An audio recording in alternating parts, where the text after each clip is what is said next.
We just made it to the beach, but before we put our toes in the sand, you know I had to update y'all on the Diddy trial. Today's testimony wasn't just disturbing, it was strategic. The government is building a RICO case, and every witness is helping to connect the dots.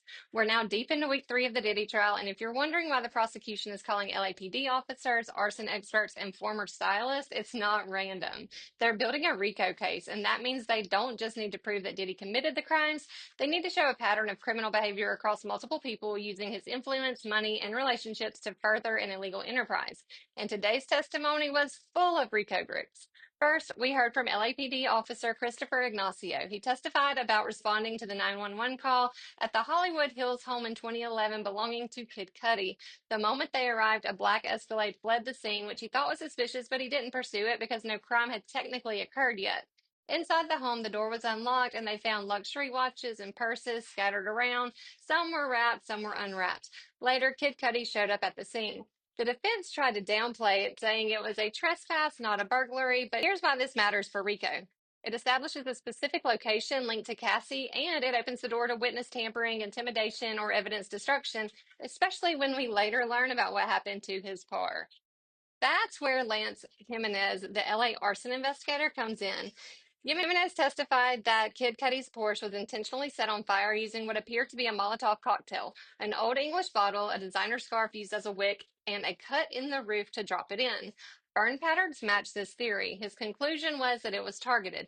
And here's where it connects to RICO. This wasn't just vandalism. If the government can prove it was part of a campaign of threats, retaliation, or control, especially against people trying to leave Diddy's circle, it becomes evidence of organized criminal conduct. Then came the key witness for today, Deontay Nash. He was Cassie's stylist, Diddy's too, but his testimony painted Diddy as a man who used fear, power, and people to maintain control over Cassie and to punish anyone who got in the way.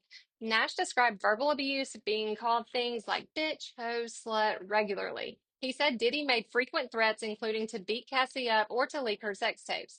Then he described a specific moment. Before OVO Fest in Canada, Diddy allegedly dragged Cassie by the hair, beat her up in front of Nash, and kept going even as she bled from her head.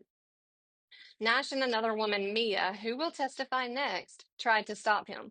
He said they jumped on Diddy's back, and Diddy allegedly threw them off and said, "Look what y'all made me do. She needs to go to the plastic surgeon now."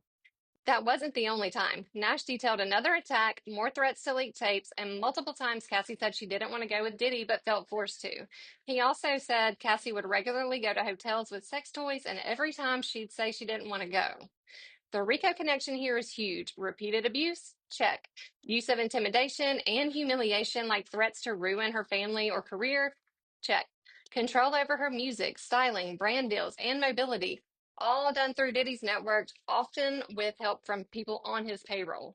Nash even said D-Rock, Diddy's longtime bodyguard, was there during one of the attacks, but he wasn't protecting Diddy. He was trying to protect them.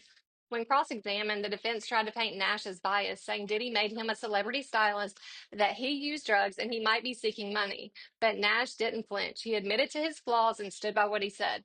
He even said, "I don't hate him. It's not in me." That line hit hard because it made everything else feel more credible. Before court adjourned, Nash said he just spoke to Cassie yesterday to congratulate her on her new baby. And with that, the prosecution closed one of their most powerful days yet.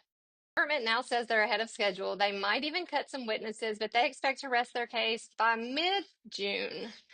Coming up, we have Mia, which is a pseudonym for someone who was allegedly present for some of the most violent moments Nash described, and then Enrique Santos. So why does this matter for RICO? Because under federal law, they don't need a crime. They need a system, a pattern, a network, a purpose. And between the threats, the money, the enablers, and the intimidation, the government is saying this wasn't just abuse, it was enterprise-level exploitation.